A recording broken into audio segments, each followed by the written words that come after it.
Hello everyone, দেখেন এই যে জিনিসটা অ্যাপেল ফ্লেভার, কিন্তু একদম টেস্টটা বকওয়াস বাজে। আমি কিনলাম, কোটি টাকা দাম নিল। বললাম নতুন তো দেখি কেমন লাগে। মানে আমি খাইনি, আমি প্রথম এটা নিলাম, আমি এটা খাইনি কখনো, নিতে ইচ্ছা করতো না, কিন্তু আজকে মনে পাচ্ছে সত্যি নিয়ে প্রচুর একটা টক টক আর স্মেলটা কীরকম একটা, যেমন যে আপেলগুলো 2-3 দিন রাখা থাকে না, আর তারপর কেমন একটু নষ্ট, তারপর কেমন টক টক ভাব, স্মেলটাও আছে ঠিক সেরকম সেম। চুলটা ভেজা ছিল না, ওই জন্য চুলটা আমি খুলে দিলাম, কিন্তু এত রোদ যে মাথায় ওড়না রাখতেই হলো। আর এই প্রচুর গরম, প্রচুর, না সহ্যের বাইরে। এখন তো চৈত্র মাসে শেষ হয়নি, আর কি গরম, তারপর কি হবে কি জানি।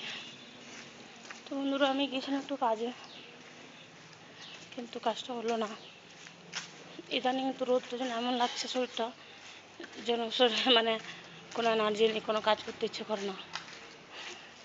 তা শুদ্ধ করতে তো হবে, কিন্তু মনে একটা ফুর্তি বা একটা এনার্জি যে আমি তাড়াতাড়ি মধ্যে কাজটা করে নেবো, বসে থাকছি তো বসেই থাকছি, এরকম হয়ে গেছে মনটা। বেশি কষ্ট কাজে জানো, যারা এই রোদে যাওয়া আসার কাজ করে, বা যারা লেবার মিস্ত্রি হয় না, তারা রোদে রোদে কাজ করে, যারা গেটি বালি বয়ে, তাদের এই রোদে না, তাদের সব থেকে বেশি কষ্ট, বিশেষ করে।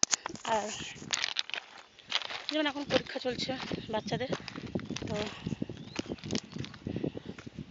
মানে এই রোদের মধ্যে 12টা 12:30, এটা এই টাইমে যে পরীক্ষা দিতে যেতে হয় ঘর থেকে, এত বড় রোদে গরমে, ইচ্ছে না থাকলেও এটা টাইমটা 10 রাখলে কি হবে, কিন্তু কি জানি ওরা।